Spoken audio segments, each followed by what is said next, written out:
गाता एवढे? म्हणाला, कोकिळेने गाणं म्हणायला सुरुवात केली की सर्व लोक जोरजोराने टाळ्या वाजवतात, पण मी मात्र गाणं म्हणायला सुरुवात केली की माझ्यापासून लोक दूर जातात. तेव्हा ईश्वरानं समजावलं की प्रत्येकानं आपल्या परीनं आयुष्य जगलं पाहिजे. निसर्गाकडे गेला, निसर्गाला ऐकलं नाही, दूर काट्याच्या वनात निघून गेला. काट्याच्या झाडात इतका गुरफडत गेला, इतका गुरफडत गेला की अंगाला काटे बोचून बोचून रक्त बंबाळ झाला. एक काटा काळजाच्या आरपार गेला, रक्त बंबाळ झाला. त्या वेदनाने तो विवळायला लागला, रडायला लागला, निवडायला लागला. एक मुंडका बाहेर पडायला लागला. गावाच्या वेशीवर येऊन तो रडत होता, निवडत होता.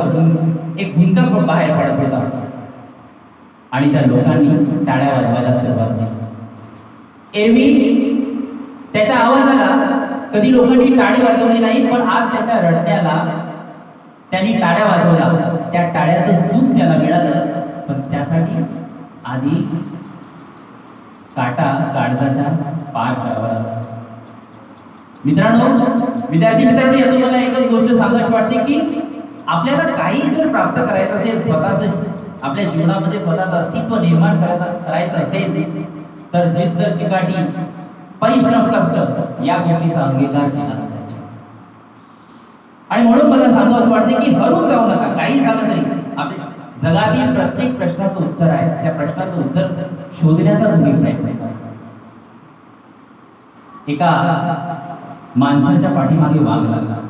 वाघापासून वाचता यावं म्हणून झाडावर चढला.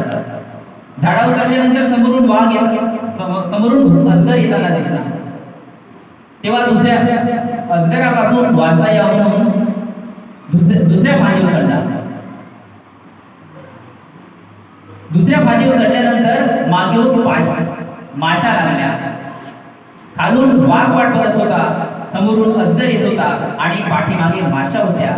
आणि तरी त्या माणसाने त्याच्या खांद्यावर पडलेला मधाचा थेंब चाटून काढला. याला आयुष्य जगणं म्हणतात.